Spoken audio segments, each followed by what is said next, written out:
A great and a good morning to the respected dignities and all completers present here. I am Tamil Sai studying the next standard in Allwin Higher Secondary School. I am here to speak on the topic of education shaping one's destiny. Let me start my speech with a little story. I am not going to make it too boring. I am going to talk about an interesting man named Kofi. He was born in a humble family that valued education. Despite the limited resources, Kofi's parents believed that education held a powerful key to a brighter future.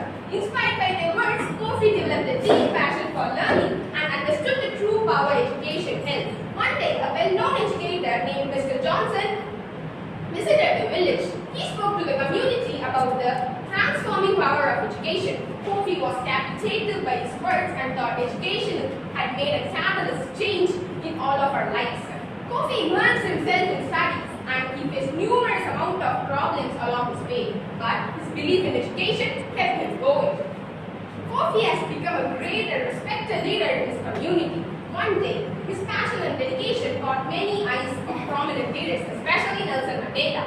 Nelson Mandela invited Kofi to join a global initiative aimed at transforming education system all around the world. Inspired by the meeting, Kofi and Mandela collaborated to establish schools and education programs on undeserved areas. They thought by providing quality education, they can make people pay for a better future. In general, education is important for us, right? In Indian caste society, which teaches us superiority and inferiority, and only certain upper caste people get education, has been changed. Everybody started to get education and everybody started to get developing. Education helps us to overcome poverty. Education makes a human being a human being.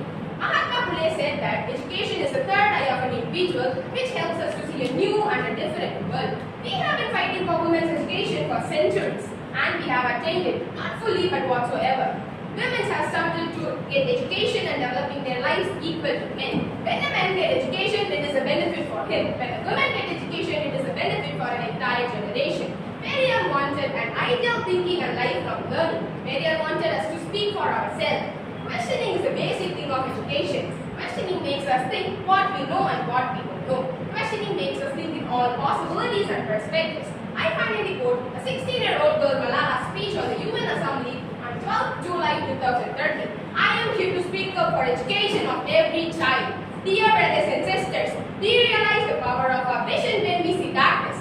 Do you realize the power of our voice when we are silenced? In the same way, when we are in Swat, the north of Pakistan, we realize the powers of a pen and a book when we saw guns. The wise saying, the pen is mightier than the sword. Dear brothers and sisters, there are millions of people waiting for a bright and immortal future. There are millions of children out of their school. There are millions of our sisters and brothers are suffering from poverty, injustice and inequality. So take your pen and your book, start educating yourself and develop your destiny that no one can ever block for you. One pen, one book and one child, one teacher can change the entire world. Education is the only solution. Education is first in changing my destiny, changing your destiny, changing all of our destiny. I am grateful to stand in front of these legends, express my thoughts and thank you for providing me this opportunity.